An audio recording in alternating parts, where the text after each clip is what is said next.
புதிதாக வந்து பார்த்தீங்கன்னா நிறைய கடைகள் திறப்பாங்க அப்படின்னு எதிர்பார்க்கப்பட்ட சூழ்நிலையில் 717 கடையை மூடியிருந்தாங்க தாவேக அரசு. இதை தொடர்ந்து வந்து பார்த்தீங்கன்னா மதுபானத்துலேயும் நிறைய 10 ரூபாய்க்கு மேலே அந்த பாட்டிலுக்கு மேலே 10 ரூபா வாங்குறாங்க குற்றச்சாட்டு எழுந்துட்டு இன்னமும் கூட நிறைய இடங்கள் வாங்கிட்டு தான் இருக்காங்க. அதாவது இது வந்து நெருப்பு பாதியில் அணைச்சிட்டு விடுற மாதிரி இந்த 717 கடைகளை மூடினா போதுமா? மது விலக்குனாலே மதுவுக்கு எதிராக இருக்கக்கூடியது தான். ஆனால் அதுவே வந்து மது விலக்கு துறையாக வச்சுருக்காங்க. ஆமாங்க, அதுதான் பைத்தியகாரத்தனத்தினுடைய மொத்த உருவம். இப்போ மதுபான விற்பனை வந்து முழுமையாக தடுத்து நிறுத்திட்டா தமிழ்நாட்டில் வந்து அதிகமாக கள்ளச்சாராயம் காய்ச்சப்படும், கல் அதிகமாக இறக்குமதி பண்ணுவாங்க அப்படின்ற மாதிரி சொல்கிறாங்க. கல் இங்கேயும் வந்து நம்ம தமிழ்நாட்டிலேயே நிறைய மரங்களை எடுக்க ஆரம்பிச்சிருவாங்க. இது மூலியமாகவும் போதைப் பொருள் வந்து அதிகமாக பயன்படுத்த தானே படும் அப்படின்ற மாதிரி சொல்கிறாங்க. பக்கத்தில் பாண்டியில், கேரளாவில், தெலங்கானாவில், ஆந்திராவில், அண்டை மாநிலங்களில் உலக அளவில் எங்கே கள்ளு தடை இருக்குது? அங்கும் கலப்படம் செய்வாங்கல்ல. அந்த அரசுகள் எல்லாம் கலப்படத்தை கட்டுப்படுத்துகின்ற பொழுது தமிழ்நாட்டில் எங்களால் மட்டும் கலப்படத்தை கட்டுப்படுத்த முடியவில்லை என்றால் தமிழ்நாடு அரசு ஆளுமை இல்லாத அரசா? நீங்களும் சீமானெலாம் ஒரே மேடையிலலாம் கல் குடிச்சு பார்த்துருக்கீங்க. இது மூலயமா வந்து நிறைய குழந்தைகளும் குடிக்க ஆரம்பிக்கிறாங்க. அப்போ குழந்தைகள் குடிக்கும்போது அவங்களுக்கு வந்து இது மூலியமா போதை வந்து அவங்க ஏறும் அப்படின்ற மாதிரி சொல்றாங்க. போதை ஏறாதுன்னு நீங்க சொல்றீங்க. தாய்ப்பாலுக்கு நகரானது. நீங்க கல் எவ்வளவு வாழ்க்கால் இருக்கு? 4.5 இருக்கு. இவங்க கூட டாஸ்மாக் மதுக்கல் எவ்வளவு இருக்கு? 42.8% இருக்கு. அது இது ஒன்னா?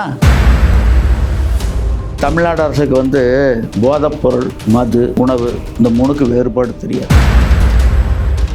பல வருஷமா நீங்க சொல்லிட்டு தான் இருக்கீங்க. ஆனா இதெல்லாம் வந்து இதை வந்து முன்னெடுத்து போற அளவுக்கு எந்த ஒரு அரசும் வந்து செய்யற மாதிரி தெரியலையே. நாங்க செம்மறியாடா இருக்கிறோம், ஆட்சியாளர்கள் ஓனாயா இருக்காங்க.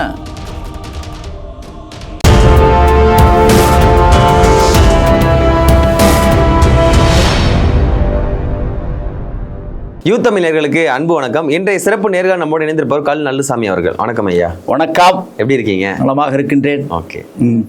தமிழ்நாடு மதுபான டெண்டர் வந்து 2 மாதம் நீடிச்சிருக்காங்க தமிழ்நாடு அரசு. ஏற்கனவே வந்து கடந்த ஆட்சியில் மதுபானம் விற்கப்பட்டிருந்தது, அதே மாதிரி இந்த ஆட்சியிலையும் தொடரப்பட்டிருந்தது. புதிதாக வந்து பார்த்தீங்கன்னா நிறைய கடைகள் திறப்பாங்க அப்படின்னு எதிர்பார்க்கப்பட்ட சூழ்நிலையில் 717 கடையை மூடியிருந்தாங்க தாவேக அரசு. இதை தொடர்ந்து வந்து பார்த்தீங்கன்னா மதுபானத்துலேயும் நிறைய 10 ரூபாய்க்கு மேலே அந்த பாட்டிலுக்கு மேலே 10 ரூபா வாங்குறாங்க குற்றச்சாட்டு எழுந்துட்டு இன்னமும் கூட நிறைய இடங்கள் வாங்கிட்டு தான் இருக்காங்க. நீங்கள் எப்படிங்க பார்க்குறீங்க இதை? அதாவது இது வந்து நெருப்பு பாதியில் அணைச்சிட்டு விடுற மாதிரி இந்த 717 கடைகளை மூடினா போதுமா? அப்புறம் பள்ளிகள்லையும் அப்புறம் பொதுவான இந்த மக்கள் அதிகமாக கூடுற இடத்துல இருக்காங்க. இல்லை மற்ற இடங்கள்ல அப்படின்னா மது விலக்குங்கிறது இல்லையல்ல.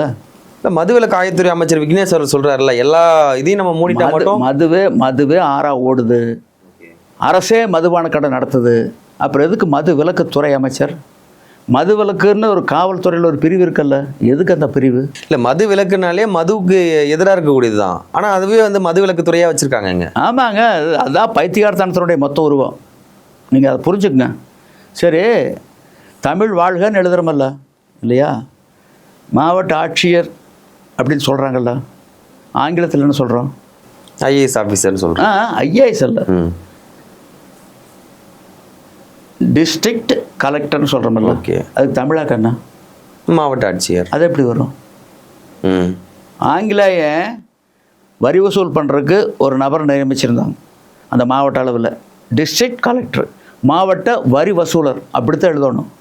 ஆட்சித்தலைவர்னு எப்படி வரும்? இல்லை அவனா டிஸ்ட்ரிக்ட் அட்மினிஸ்ட்ரேட்டிவ் ஆஃபீஸர்னு அதை மாற்றுங்க. தமிழாக்க பாருங்க அந்த லட்சணத்தில் இருக்குதுன்னு வரும்.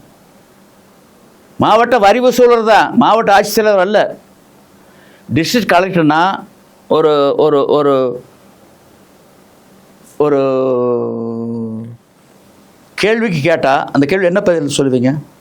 அகராதி, ஒரு அகராதியில் டிஸ்ட்ரிக்ட் கலெக்டர்னு வருது. அது என்ன தமிழாக்கம் பண்ணுவீங்க? மாவட்ட வருவாய் வரி வசூலர் அதுதானே. அது எப்படி மாவட்ட ஆட்சித்தலைவர் ஆகும்? அந்த மாதிரி தான் வைங்கள அதெல்லாம்.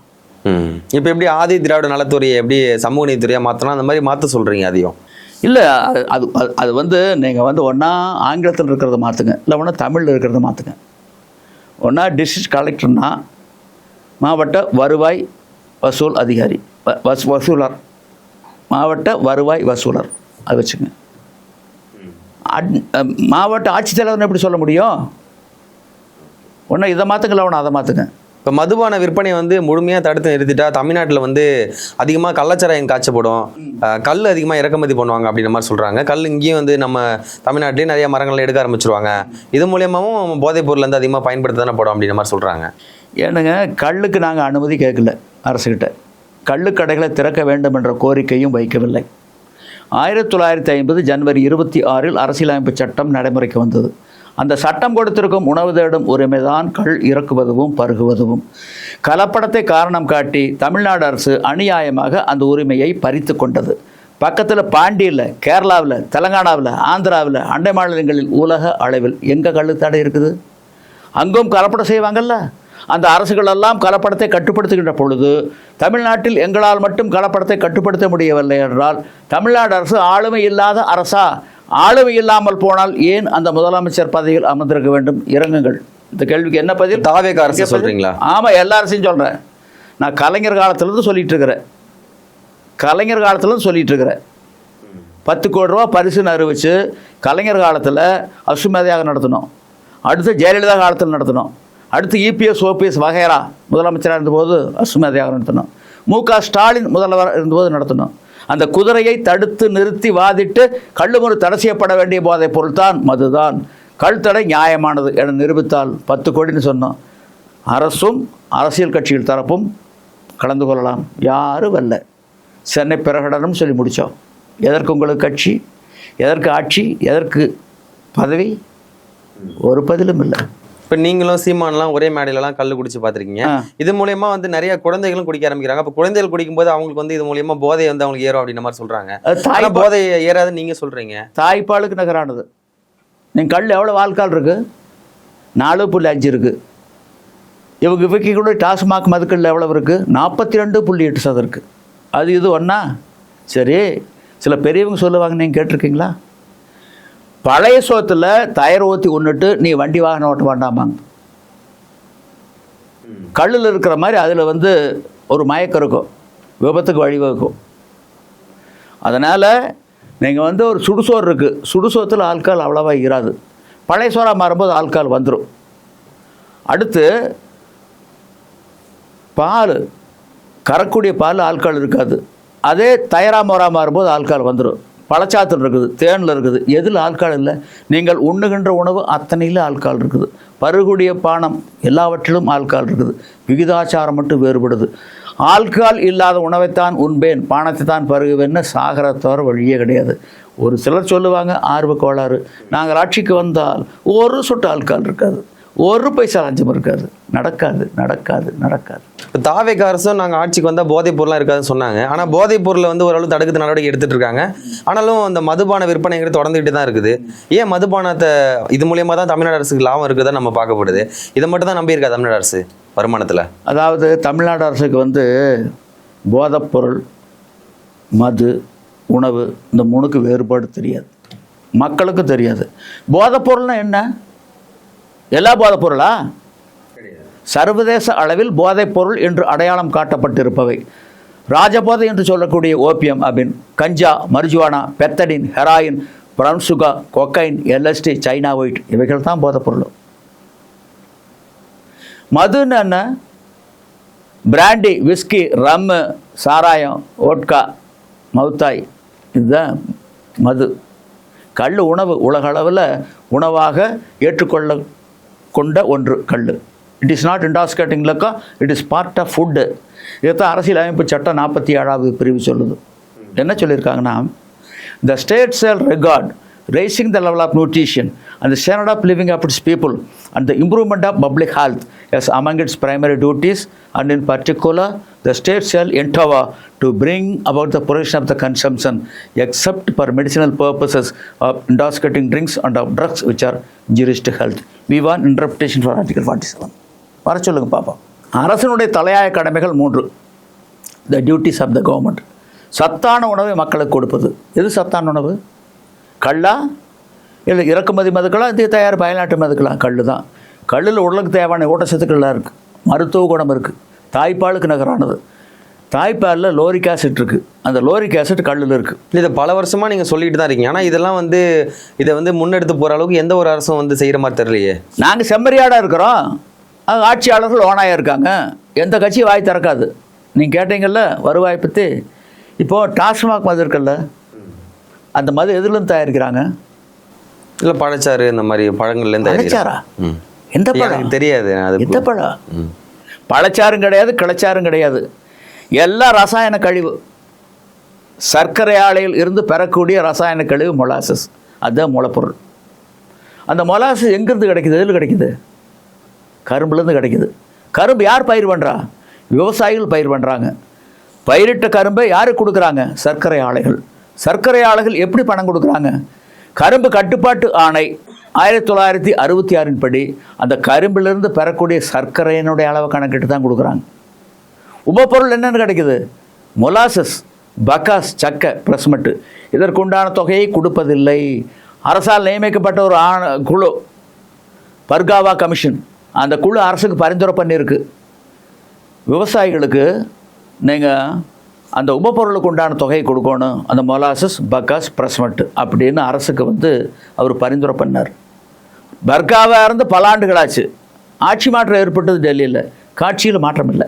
இப்போ தமிழ்நாட்டில் தென்னை மரத்துலையும் பனை மரத்துலையும் ஏறி கல்லை இறக்கி விற்கக்கூடிய ஒரு சூழ்நிலை எப்போ உருவாகும்னு நினைக்கிறீங்க? நீங்கள் அது உருவாகிறது என்னன்னா நீங்கள் இன்றைக்கே இறக்கலாம். நான் இறக்குறவன் தடுக்க சொல்லுங்க பார்ப்போம்.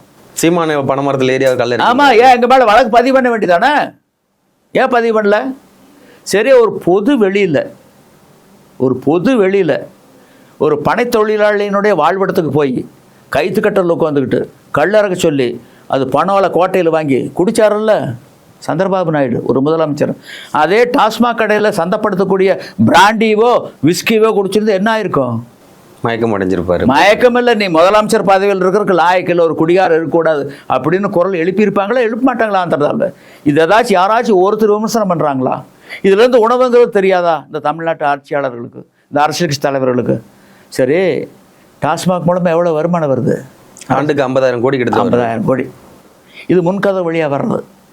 பின்கதை வழியாக இதே அளவுக்கு வருது 50,000 கோடி. அது யாருக்கு போகுது?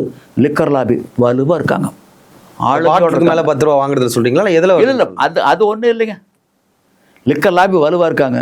50,000 கோடி அவங்களுக்கு போகுது. தேர்தல் நேரத்தில் அரசியல் கட்சிகளுக்கு பணம் தேவைப்படுது. அதை நாங்கள் தான் கேட்குறோமே, எஜமானர்கள் என்ன கேட்குறோம்? என் வீட்டில் எவ்வளோ கொடுப்ப நீ எனக்கு பேரம் பேசி வாங்கிட்டு தானே வாக்கு சாவடிக்கு போகிறோம். பணம் வாங்க போனால் வாக்கு சாவடிக்கு பல பேர் போகிறதே இல்லையே. அதுக்காக என்ன பண்ணுறாங்க? அந்த லிக்கர் லாபி எடை போட்டு விடை கண்டு எந்த கட்சிக்கு அவ்வளோ கொடுத்துட்றாங்க. இடதுசாரி, வலதுசாரி, தேசிய கட்சி, மாநில கட்சி, ஒரு சில கட்சிகளை தவிர அத்தனை பேர் கையேந்திடுறாங்க. அதனால தான் கல் தடை பற்றி யாரும் வாய் திறக்கிறதில்ல. நீங்கள் கிருஷ்ணாம் சொன்னார்ல, என்ன சொன்னார்? கல் ஒரு கொடியை விஷம்னார்ல, வர சொல்லுங்க வாரத்துக்கு, வாங்கிட்டு 10 கோடி நிரூபிச்சுட்டா 10 கோடி தரேன். ஆமாம், வர சொல்லுங்க. தகரியம் இருந்தால் துணிச்சல் இருந்தால் வர சொல்லுங்க. அப்புறம் எது கட்சி அவருக்கு? வர சொல்லுங்க.